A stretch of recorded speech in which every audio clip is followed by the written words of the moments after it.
What's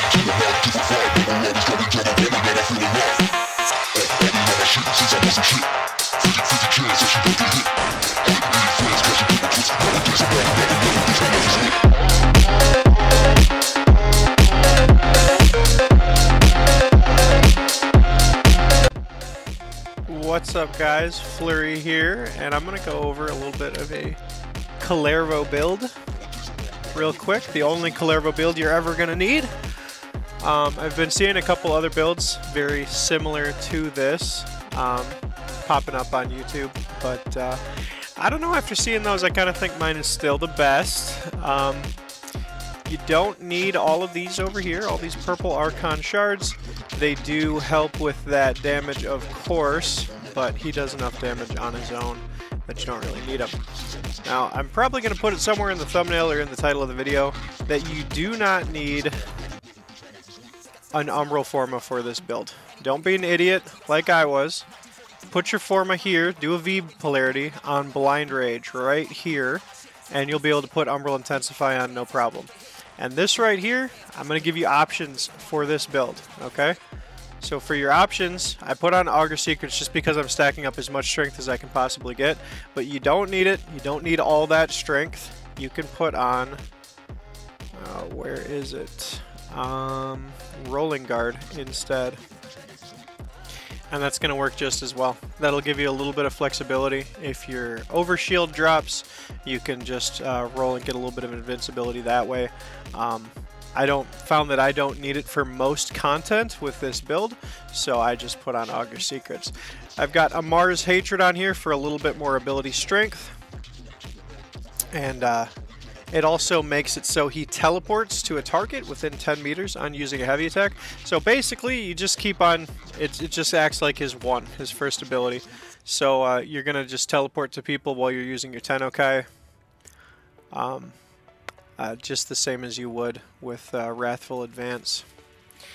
I've got Arcane Fury on here for more melee damage. I've got Molt Augmented on here for another 60% strength. Power Drift, I suppose if you want to do Prime Sure Footage you could, but as long as your overshields are up, you don't really have to worry about being knocked down because it gives you invulnerability to status effects. Growing Power for a little bit of extra power strength.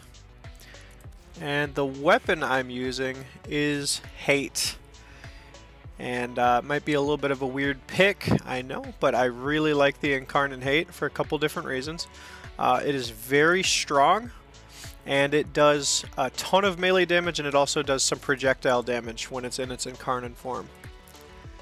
So I've got it built like this. I do have a Riven for it, but this is a strictly utility Riven. It just adds a little bit of combo duration, additional combo chance and attack speed. If you don't have a Riven for it, just put on Fury or Primed Fury. Let's see, where is it? Right there. Just put on Fury instead, and this will be your build. Now, I'm using melee exposure on this build. Does not need to be max rank. Basically, the idea is you don't put any elements on the weapon itself. You just want this to be as high base damage as you can possibly get. You want to get your critical damage up as high as it can be, your critical chance up as high as it can possibly be, and then you're going to get all of your elements through the Incarnate form, and through melee exposure, and through Nourish. So Nourish is going to give you viral damage, melee exposure is going to give you corrosive damage, and then the Incarnate form of the weapon is going to give you fire damage. And all three of those is going to help to prime the weapon and help out Condition Overload to hit even harder. Now this build hits like an absolute truck, and I'll put in some video towards the end of the video of me doing a Steel Path survival, but for the Incarnate upgrades we just have Swordsman Flourish, Swift Break, and Subtle Force. Those are the ones I picked. I guess not really sure what the other option is here. I think this was the best one I could find. But yeah, this build is really strong.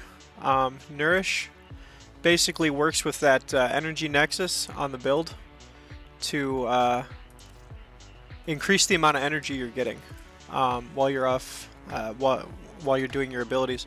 You don't really have to worry about energy at all. You don't need arcane energize or anything like that, because your energy economy is going to be so strong through this build. You don't even have to worry about it.